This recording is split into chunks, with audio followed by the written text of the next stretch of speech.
O presidente Jair Bolsonaro está com Covid-19. A postura dele, infelizmente, segue sendo a irresponsabilidade de sempre. Ontem ele voltou a indicar o uso da hidroxicloroquina, remédio sem comprovação científica, e ainda tirou a máscara quando estava com jornalistas.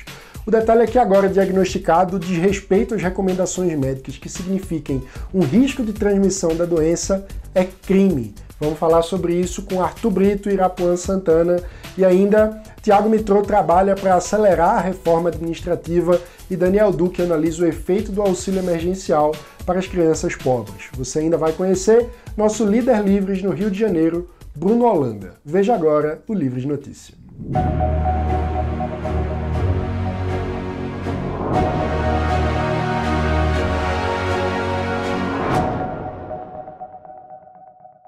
Desde o início da pandemia, o presidente Jair Bolsonaro tem seguidamente contrariado recomendações das autoridades de saúde. Agora, oficialmente diagnosticado com a doença, contrariar recomendações e expor outras pessoas ao risco de contaminação é crime. Quem explica pra gente é o consultor jurídico do Livres, Irapuan Santana. O presidente Bolsonaro, ao anunciar que está com coronavírus, ele retirou a máscara e expôs os repórteres à contaminação. Isso quer dizer que ele contrariou o que está escrito lá no Código Penal, no artigo 268, que é infringir determinação do poder público para impedir a propagação ou o contágio, de doença.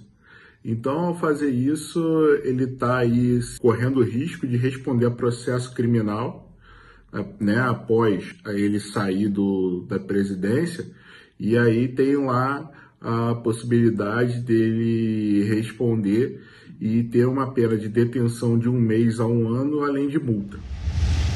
Outro ponto de responsabilidade contínua de Bolsonaro no enfrentamento da pandemia é a sua postura de louvação da hidroxicloroquina, um remédio sem eficácia cientificamente comprovada contra a doença. Sobre isso, vamos ouvir o comentário do médico infectologista e associado do Livres, Arthur Brito. Hoje tivemos a notícia que o presidente Bolsonaro testou positivo para a Covid-19. Sempre uma notícia ruim saber que temos mais um caso num país que já ultrapassa 1,5 milhão de casos. E o presidente fez um vídeo mostrando que estava usando a hidroxicloroquina para tratar a doença.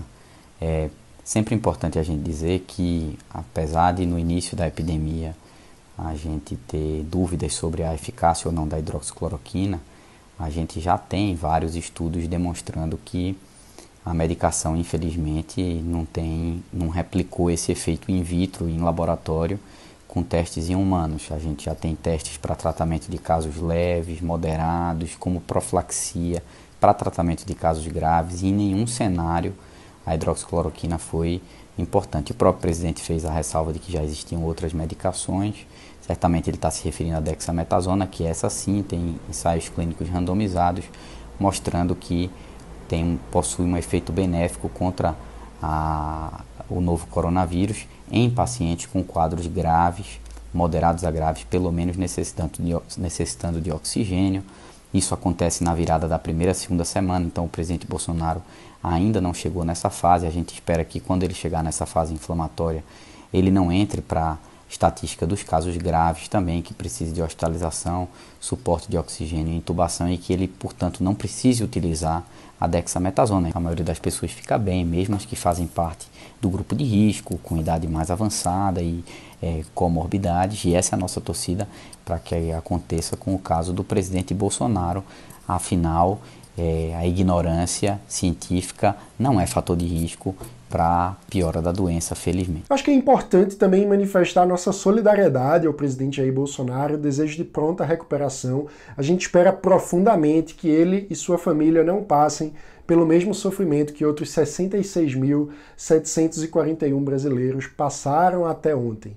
Também registramos aqui o nosso repúdio às manifestações de ódio daqueles que torcem pela morte do presidente, como publicou o colunista Hélio Schwartzman da Folha de São Paulo. Absurdo. A crítica política não pode se confundir com a desumanidade. Os erros de Bolsonaro não retiram a sua condição humana e precisam ser tratados pelas vias institucionais da democracia liberal. Eu vou tratar mais sobre isso no Política em 2 Minutos de hoje, a partir do meio-dia.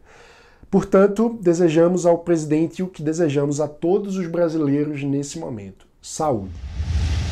Ao longo da semana, a gente tem criticado a paralisia do governo Bolsonaro em relação às reformas fundamentais para o futuro do país. Nós seguimos e seguiremos fazendo a nossa parte pelo avanço de propostas que racionalizem o Estado brasileiro e, com isso, aumentem a liberdade individual por aqui. É o caso da reforma administrativa. Quem vai comentar ela para a gente é o deputado federal Tiago Mitrô, nosso associado. Tiago, há quantas anda essa reforma? Pessoal, acho que muitos têm acompanhado desde o ano passado a novela que passa o governo pelo envio da reforma administrativa. O Ministério da Economia tem feito um bom trabalho, o secretário especial Paulo Weber e sua equipe têm feito um bom trabalho de oferecer boas propostas para reformar e modernizar a estrutura do Estado brasileiro, mas infelizmente o governo tem enfrentado dificuldades no Palácio do Planalto, com o presidente Bolsonaro e os ministros palacianos, para que se envie uma proposta de reforma administrativa para o Congresso. Então eu e um conjunto de outros deputados e senadores nos unimos em torno da Frente Parlamentar da Reforma Administrativa para, já que o governo não envia a proposta, a gente possa aqui no Congresso Nacional avançar as discussões do que seria uma boa e adequada reforma administrativa para o Brasil e já avançar nos debates aqui dentro do Parlamento. Esperamos com isso não só aprofundar tecnicamente qual que é a reforma ideal para o Brasil, mas também criar um ambiente dentro do Congresso Nacional que seja mais favorável para o envio da proposta do governo e que, por outro lado, até pressione o governo a enviar a reforma administrativa aqui para essa casa. O Brasil não pode mais esperar, nosso Estado é arcaico, tem um monte de regras que são completamente irracionais e que inviabilizam a boa prestação de serviço público para o cidadão e que inviabiliza também o bom trabalho de bons servidores que merecem ser valorizados e reconhecidos. Reforma administrativa é fundamental e é para isso que nós temos trabalhado aqui no Congresso, para que ela possa ser aprovada o quanto antes em benefício de todos os brasileiros. O auxílio emergencial, criado para socorrer os trabalhadores que mais sentiram os efeitos econômicos da pandemia, está causando um efeito positivo na redução da pobreza entre as crianças brasileiras. Quem explica para a gente é o economista associado do Livres, Daniel Duque. O Brasil sempre esteve acostumado a altas taxas de pobreza entre suas crianças e adolescentes. Segundo a PNAD contínua de 2019, mais de 10% da população dessa faixa etária estava abaixo da linha da pobreza extrema, que é de $1,90 por dia, segundo a ONU. No entanto, quando a gente olha a PNAD Covid, para o mês de maio de 2020, em meio à pandemia, a gente observa uma taxa de pobreza na população ali de 0 a 13 anos abaixo de 5,5%. Quando a gente vai olhar mais atentamente os dados, a gente observa que o auxílio emergencial, de fato, que consegue colocar essa população abaixo do que ela sempre teve na linha da pobreza. Sem o auxílio emergencial, mesmo imaginando que muitas famílias ganhariam o Bolsa Família, a gente teria aí uma proporção dessa população de 0 a 13 anos em torno de 19% abaixo da linha da pobreza da ONU. Isso mostra, de fato, que o auxílio emergencial ele tem um volume de recursos que chega a populações mais pobres e consegue beneficiar principalmente crianças, porque é um benefício que atinge principalmente os trabalhadores informais que têm mais filhos, e também porque ele tem um benefício duplo associado aí a mães solteiras, que são aí também um dos principais focos de pobreza no país.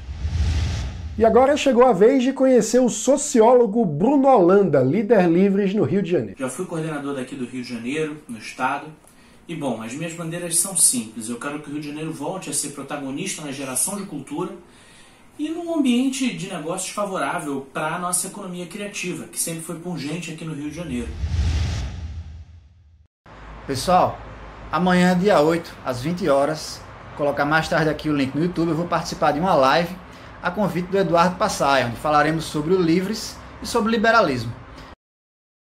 A frente parlamentar, hoje ela é concreta, mas é uma luta que começa lá atrás. A gente lembra que nós quase tivemos os aplicativos de transporte proibidos no Brasil. E foi ali que começou a discussão dentro do parlamento, onde a gente chegou, inclusive, a perder uma primeira votação. Por um dia, nós chegamos a ter uma lei aprovada que proibia todos os aplicativos de transporte no país.